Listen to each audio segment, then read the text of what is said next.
Chapter 8 motion, new book में ये कौन सा चैप्टर हो गया है अब? 7। ठीक है, न्यू एडिशन में आपको चैप्टर 7 मिलेगा, मोशन। अब मोशन बेसिकली क्या है? अगर कोई ऑब्जेक्ट अपनी पोजीशन चेंज कर रहा है विद रिस्पेक्ट टू टाइम, तब हम उसे किस में बोलेंगे? मोशन में। क्लियर? मोशन के अपोजिट क्या होता है? रेस्ट। क्लियर? रेस्ट कब बोलेंगे हम? जब ऑब्जेक्ट 1 घंटे से या बहुत ज्यादा टाइम से वो वहीं पर ही रुका हुआ है। सपोज ए पर ही है, हमने कुछ देर पहले देखा था, अब भी ए पर ही है, तो इट मीन्स वो किस पे है? रेस्ट पे है। मोशन में कब बोलेंगे? अगर वो स्लाइटली भी अपनी पोजीशन से चेंज हो गया, मतलब वो मोशन में था या है।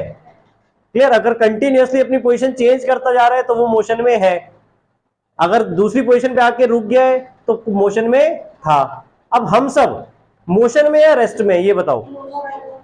हम सब मोशन में। कैसे? हम तो रुके हुए हैं। हमें आप एक दूसरे को देख रहे हो, आप एक दूसरे को देख रहे हो, तो आप रेस्ट में मोशन में हो? कैसे? एक दूसरे को चलते हुए दिख रहे हो, पोजीशन चेंज होती दिख रही है अभी एट प्रेजेंट नहीं दिख रहे ना मूव होते हुए, तो फिर हम आपस में अगर देखें तो हम किसमें? रेस्ट पे। बट सपोज कोई अर्थ के बाहर से हमें देखेगा तो अर्थ घूम रही है, तो वो हमें कैसे जज करेगा? मोशन में जज करेगा। अब जैसे सपोज आप किसी व्हीकल में बैठे हो, चलो अर्थ का तुमने बहुत बड़ा केस ले लिया, व्हीकल में हो आप। क्लियर? तो व्हीकल में जो को पैसेंजर है वो कैसे लगेंगे आपको? मोशन में, रेस्ट में? रेस्ट में। आपके जो को पैसेंजर हैं वो आपको रेस्ट में लगेंगे। बट बाहर का अगर कोई देख रहा होगा आपको व्हीकल में बैठे हुए, तो उसके लिए आप क्या होगे?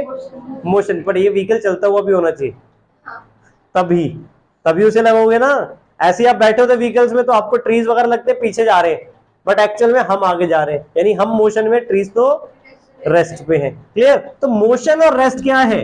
कंपेरेबल टर्म है, मतलब बेसिकली पॉइंट ऑफ रेफरेंस के ऊपर डिपेंड करता है। क्लियर?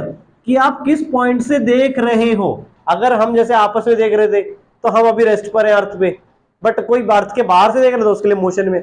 तो सेम ऑब्जेक्ट मोशन या रेस्ट पे हो सकता है according to point of reference. Clear? आ गया समझ में? मोशन में कब बोलेंगे? जब ऑब्जेक्ट अपनी पोजीशन चेंज कर रहा है with respect to time. Clear हो गया? नाउ अब इसमें मोस्ट इंपॉर्टेंट टर्म आपकी डिस्टेंस। डिस्टेंस क्या है बेटा? डिस्टेंस हम क्या बोलेंगे? The actual path covered by an object. Distance क्या है आपका? Actual path covered by an object is known as distance और पाथ लेंथ। इसको हम पाथ लेंथ से भी बोल सकते हैं, तो कंफ्यूज मत होना कभी। ठीक है? अब सपोज आप यहां पर हो, ए पॉइंट पे, आपको यहां तक जाना है, तो आप सपोज ऐसे गए और फिर ऐसे गए, यहां से यहां तक 5 मीटर था और यहां से यहां तक 10 मीटर था, तो कितना डिस्टेंस कवर किया आपने? 15 मीटर। यहां तक क्लियर हुआ? ठीक है? बट कोई और पर्सन था, उसने कहा नहीं मैं तो ऐसे घूम के जाऊंगा, और उसे 20 मीटर लग गया। क्लियर? तो उसका डिस्टेंस कितना हो गया? 20 मीटर। तो अलग अलग लोगों का अलग अलग डिस्टेंस ट्रेवल्ड हो सकता है according to their path chosen, जो उन्होंने पाथ चूज किया उसके अकॉर्डिंग। क्लियर? बट अब कोई एक था, वो कह रहा मैं तो स्ट्रेट जाऊंगा और जल्दी पहुंच जाएंगे कितने? 10 मीटर में ही सपोज, ये डायरेक्ट या तो मान लो 12 मीटर है। क्लियर? तो ये स्ट्रेट वाले डायरेक्शन को हम क्या बोलेंगे? डिस्प्लेसमेंट। और ये क्या होगा? इन सबसे, चाहे जितने भी पाथ यहां पे बनाए जाए, सबसे क्या होगा? शॉर्टेस्ट। तो डिस्प्लेसमेंट आपका क्या है? Shortest path between the initial position to final position. Shortest path between initial position to final position. Clear? और जरूरी नहीं कि वो कवर किया जा सके, ठीक है, उसको हम डिनोट जरूर कर सकते हैं। क्लियर? तो शॉर्टेस्ट पाथ हो गया आपका डिस्प्लेसमेंट, और डिस्प्लेसमेंट के पास डायरेक्शन जरूर होगी। डायरेक्शन क्या होगी? अब वो starting point two final point, ये डायरेक्शन होगी। ये डायरेक्शन नहीं कि ईस्ट होगी वेस्ट होगी, मतलब एक प्रेफर्ड डायरेक्शन होगी कि उसे उस डायरेक्शन में ही जाना है।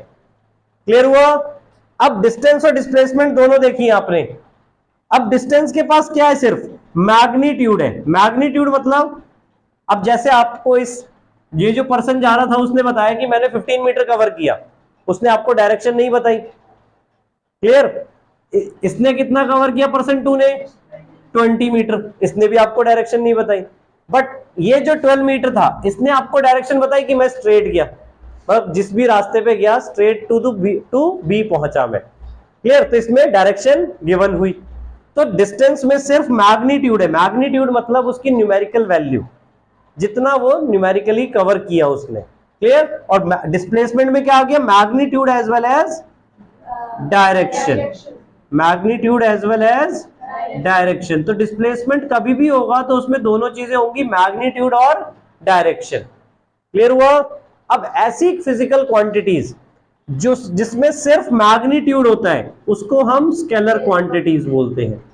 ऐसी क्वांटिटीज जिसमें सिर्फ मैग्नीट्यूड होता है उसे हम स्केलर क्वांटिटीज कहते हैं। और ऐसी क्वांटिटी जिसमें magnitude as well as direction होती है उसको हम क्या बोलते हैं? Vector quantities. क्लियर? यहां तक बेटा स्केलर और वेक्टर क्वांटिटीज। स्केलर क्वांटिटीज में सिर्फ मैग्नीट्यूड होता है, वेक्टर क्वांटिटीज में magnitude as well as direction दोनों होती है। क्लियर? डिस्प्लेसमेंट क्या आपकी जीरो हो सकती है? Yes sir. नहीं डिस्प्लेसमेंट जीरो कब हो जाएगी? जब आपका सपोज जैसे आप घर से स्कूल तक गए, स्कूल से वापस घर आ गए, तो आपकी मॉर्निंग की पोजीशन और इवनिंग की पोजीशन अगर हम देखें तो वो कहां पर है? सेम ए पर है। तो इसका मतलब डिस्प्लेसमेंट क्या हो गया आपका? जीरो। क्लियर? बट स्कूल आपका सपोज 5 किलोमीटर था, तो डिस्टेंस ट्रेवल्ड आपने कितना कर लिया? 10 किलोमीटर। क्लियर? तो डिस्टेंस कभी भी जीरो नहीं हो सकता, डिस्प्लेसमेंट जीरो हो सकता है। और कब? जब इनिशियल पॉइंट और फाइनल पॉइंट क्या हो जाए? सेम हो जाए। चाहे राउंड शेप में ले लो, चाहे ऐसे स्क्वायर शेप में या रेक्टेंगल शेप में, कि आप अगर फाइनल इनिशियल पोजीशन पर ही पहुंच गए हो, if initial position and final position coincide then the displacement is zero. Displacement negative भी हो सकता है, इवन पॉजिटिव भी हो सकता है और जीरो भी हो सकता है। जब आप सपोज आपका पॉजिटिव इस तरफ को है, आप इस तरफ जा रहे हो तो नेगेटिव डायरेक्शन में जा रहे हो। क्लियर? जैसे कार्टेशियन फॉर्म में करते थे हम। ठीक है? तो डिस्प्लेसमेंट यानी अगेंस्ट द डायरेक्शन आप जा रहे हो सपोज। हाँ, ठीक है। तो डिस्प्लेसमेंट आपका उस टाइम पर क्या हो जाएगा? नेगेटिव। पॉजिटिव भी हो सकता है और जीरो भी हो सकता है। बट डिस्टेंस आपका हमेशा क्या रहेगा? पॉजिटिव ही रहेगा, जीरो भी नहीं हो सकता। क्लियर हुआ ये पॉइंट? डिस्प्लेसमेंट डिस्टेंस दोनों चीजें। नाउ यूनिफॉर्म मोशन और नॉन यूनिफॉर्म मोशन क्या होते हैं बेटा? ऑब्जेक्ट अगर मूव ही नहीं करेगा तो उस टाइम पे डिस्टेंस हम निकालेंगे क्यों? अगर ऑब्जेक्ट मूव ही नहीं कर रहा तो रेस्ट कंडीशन है वो, हम मोशन के लिए डिस्टेंस निकालेंगे ना। क्लियर?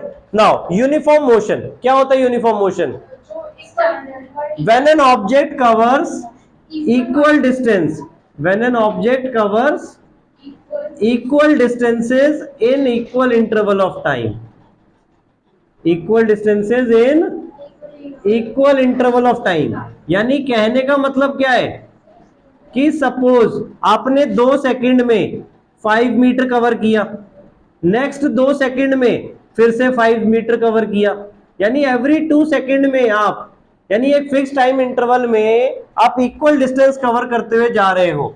तो ये आपका क्या हो गया? Uniform motion. Non uniform motion कब होगा? जब अनइक्वल डिस्टेंस आप ट्रेवल करोगे। लाइक पहले 2 सेकंड में आपने 10 मीटर कवर कर लिया सपोज, अगले 2 सेकंड में 10 मीटर करना चाहिए था अगर यूनिफॉर्म हो तो, बट आपने सपोज 15 मीटर कवर कर लिया। क्लियर? नेक्स्ट 2 सेकंड में सपोज और कुछ अलग ही कर लिया। मतलब अगर दो भी अनइक्वल हो गए तो वो नॉन यूनिफॉर्म मोशन कहलाएगा। क्लियर? नॉन यूनिफॉर्म मोशन बेटा सबको, uniform motion and non uniform motion. अगर लाइव एग्जांपल देना आपको यूनिफॉर्म मोशन का, क्या है? फैन। बट इसको अगर आप रेगुलेटर से चेंज करोगे तो स्पीड चेंज हो जाएगी। ठीक है? यूनिफॉर्म मोशंस आपके जब एक ही स्पीड से आपका कोई ऑब्जेक्ट चल रहा है। ठीक है। नॉन यूनिफॉर्म मोशन का एग्जांपल टेढ़ा मेढ़ा कैसा भी चल सकता है बेटा, कार्स ठीक है। नॉन यूनिफॉर्म मोशन का एग्जांपल कार्स इन ट्रैफिक। अब ट्रैफिक में क्या होता है, ब्रेक्स अप्लाई करने होते हैं, फिर ट्रैफिक थोड़ा चलता है तो थोड़ी स्पीड बढ़ानी पड़ती है, फिर रोकना पड़ता है, फिर स्पीड बढ़ानी पड़ती है। तो ये रेगुलर मोशन आपका क्या होता रहता है, चेंज होता रहता है, तो वो नॉन यूनिफॉर्म मोशन है। क्लियर। 15 मिनट चलाए 10 मिनट घड़ी का आप बोल सकते हो यूनिफॉर्म मोशन है, बट ये रुके नहीं, वो कंटिन्यूअसली, आपने देखा ना एक टिक टिक आती है वो चलती रहती है पूरे। क्लियर, वो यूनिफॉर्म मोशन है आपका कि वो रुक नहीं रही है। क्लियर। रोटेशनल रोटेशनल रेवोल्यूशन वो अलग चीज हो गई आपकी, नहीं वो नहीं है इसमें, ठीक है। Now uniform motion non uniform motion clear हो गए। पेज नंबर 74 पे इन टेक्स्ट क्वेश्चंस आपके फर्स्ट क्वेश्चन बेटा यही पूछा है, देखो an object has moved through a distance, can it have zero displacement? तो यस, जीरो डिस्प्लेसमेंट हो सकता है कब, when initial and final points are same, या initial position and final positions are same.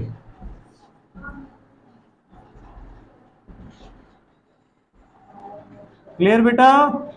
Now example भी बोला आपको, if yes support your example with answer with an example.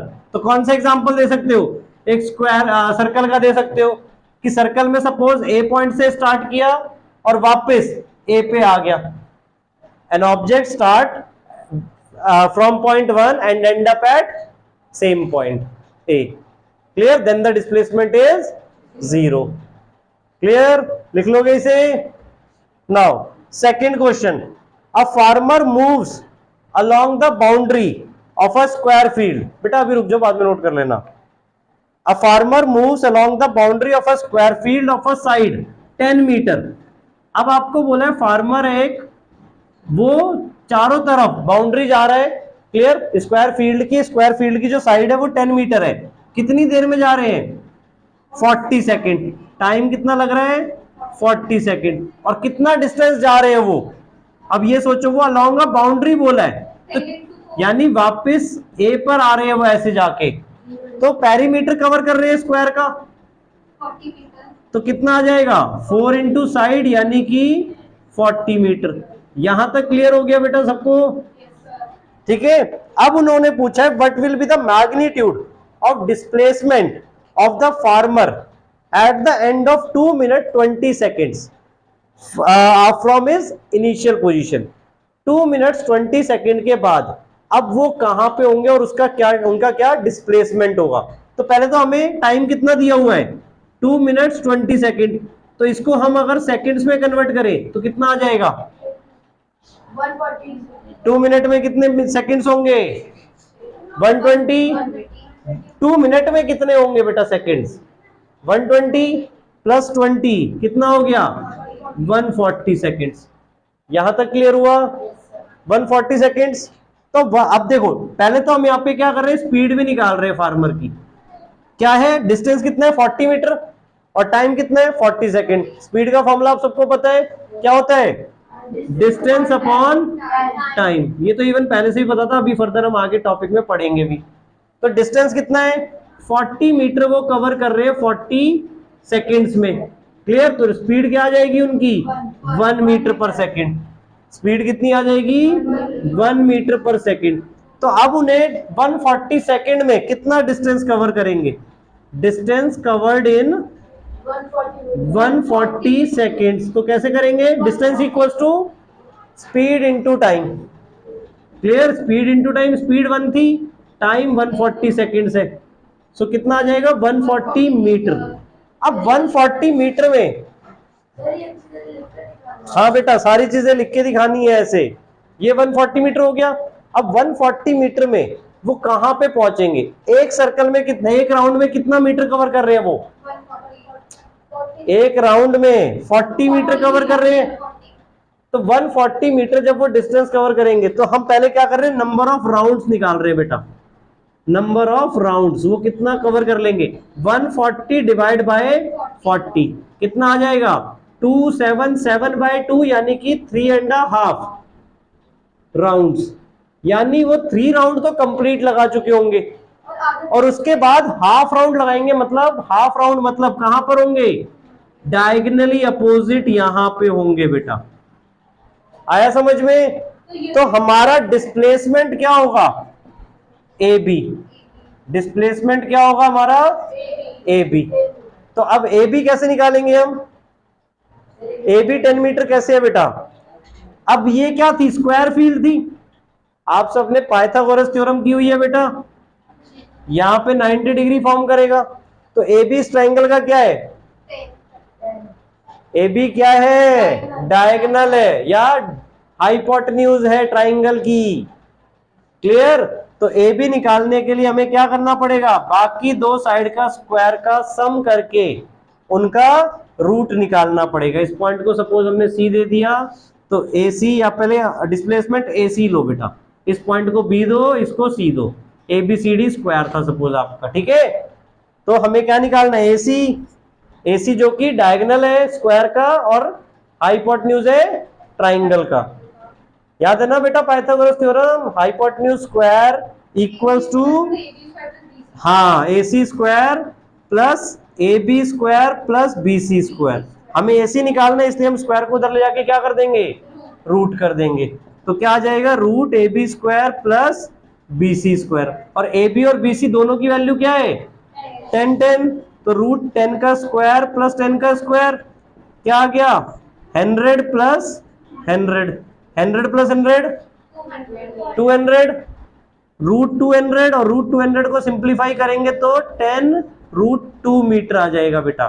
Check कर लेना इसको ध्यान से, एसी आपका 10 रूट 2 मीटर आ जाएगा, यानी डिस्प्लेसमेंट आपका 10 रूट 2 मीटर है।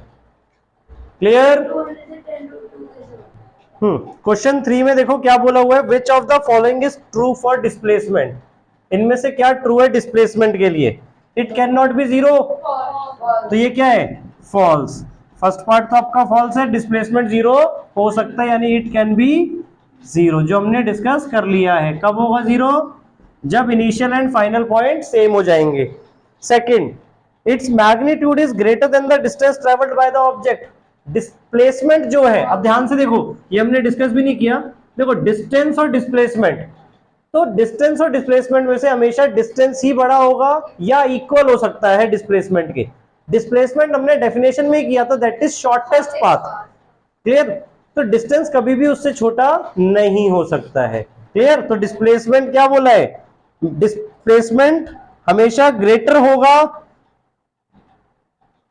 It's magnitude is greater than the distance travelled by the object, तो फॉल्स। डिस्टेंस बड़ा होगा, डिस्प्लेसमेंट बड़ा नहीं हो सकता। Clear? Distance is, displacement is always lesser और इक्वल टू डिस्टेंस, या तो लेसर होगा या इक्वल हो सकता है डिस्टेंस के। क्लियर? और डिस्टेंस को बोले तो डिस्टेंस डिस्प्लेसमेंट के इक्वल होगा या डिस्से बड़ा होगा distance. Clear? Now next topic अब आपका स्पीड। अब स्पीड क्या है, अब सपोज दो ऑब्जेक्ट मूव कर रहे हैं। क्लियर? तो आपको कैसे पता चलेगा कौन फास्ट मूव कर रहा है या कौन स्लो मूव कर रहा है, तो उसी के लिए हम क्या निकाल सकते हैं, उनकी स्पीड। क्लियर? तो स्पीड का फॉर्मूला आपका distance travelled bye an object per unit time, distance travelled bye an object per unit time. Clear?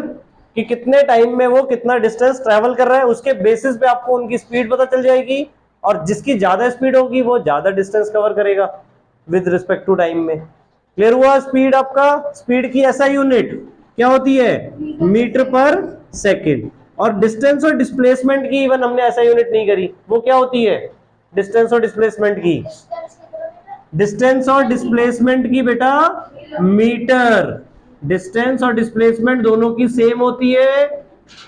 Clear? और क्या है ऐसा यूनिट आपकी, मीटर। किलोमीटर और सेंटीमीटर, क्लियर, या और कोई डेसीमीटर वगैरह जो हम बोलते हैं वो अदर यूनिट्स है। ऐसा यूनिट किसी भी सिस्टम की सिर्फ एक ही हो सकती है। क्लियर? याद रहेगा। एसआई का मतलब क्या है, इंटरनेशनल सिस्टम ऑफ यूनिट्स, जो world wide all over the world use की जाती है। क्लियर? तो डिस्टेंस डिस्प्लेसमेंट की हम ऑल ओवर द वर्ल्ड बोलेंगे तो दैट इज मीटर है। इसी तरह स्पीड की क्या बन गई, मीटर पर सेकंड। क्यों बन गई, देखो डिस्टेंस की क्या थी, मीटर, टाइम की क्या थी, सेकंड। क्लियर, तो स्पीड की क्या बन गई, मीटर पर सेकंड। अब स्पीड और वेलोसिटी में क्या डिफरेंस है बेटा। अब अगर हम बोल रहे हैं कोई ऑब्जेक्ट ट्रैवल कर रहा है with respect to time in a specified direction, एक फिक्स डायरेक्शन है, उसी डायरेक्शन में वो मूव कर रहा है, एक फिक्स डायरेक्शन या स्ट्रेट डायरेक्शन आप बोल सकते हो, तब हम उसको क्या रेफर कर देंगे, velocity. So velocity basically depend करेगी आपकी डिस्प्लेसमेंट के ऊपर, क्योंकि डिस्प्लेसमेंट आपकी एक स्पेसिफाइड डायरेक्शन में होती है। क्लियर, तो स्पीड वेलोसिटी को हम एक दूसरा नाम बोल सकते हैं speed with direction, speed with direction, ये आपकी वेलोसिटी हो गई। तो वेलोसिटी का formula displacement upon time taken. Clear, और यूनिट क्या हो जाएगी इसकी, मीटर पर सेकेंड। डिस्प्लेसमेंट की सॉरी वेलोसिटी की यूनिट क्या हो जाएगी, मीटर पर सेकेंड। नाउ अब इसमें और भी टॉपिक बेटा, यूनिफॉर्म स्पीड। अब यूनिफॉर्म स्पीड कब बोलेंगे, जब ऑब्जेक्ट इक्वल डिस्टेंस ट्रेवल कर रहा है in equal interval of time में। जब ऑब्जेक्ट इक्वल डिस्टेंस ट्रेवल कर रहा है in equal interval of time में, जो आपका यूनिफॉर्म मोशन था वही यूनिफॉर्म स्पीड कहलाता है। क्लियर, एवरेज स्पीड क्या बोलेंगे बेटा हम, सपोज आपने आधे घंटे में 50 किलोमीटर कवर किए, फिर आधे घंटे में 10 किलोमीटर कवर किए, तो हम टोटल टाइम का अगर निकालें तो पूरे 1 आवर में आपने 60 किलोमीटर कवर किए। तो अब हम एवरेज स्पीड निकालेंगे तो 60 किलोमीटर डिस्टेंस हो गया, टाइम 1 आवर हो गया, तो आपकी एवरेज स्पीड क्या हो जाएगी, 60 kilometre per hour. Clear, average मतलब कि हमने सबका मिला के टोटल एवरेज बताया। Clear, total distance travelled upon total time taken, उसमें छोटे छोटे इंटरवल्स भी थे। क्लियर, तो ऑन एन एवरेज हमने पूरी होल जर्नी का एक साथ बताया, वो आपकी एवरेज स्पीड बन गई। क्लियर, ऐसे ही हम एवरेज वेलोसिटी भी बोल सकते हैं। कांस्टेंट वेलोसिटी बोलने का मतलब अगेन वही, equal displacement in equal interval of time. Clear, further इसे आगे नेक्स्ट क्लास में डिस्कस करेंगे। ठीक है।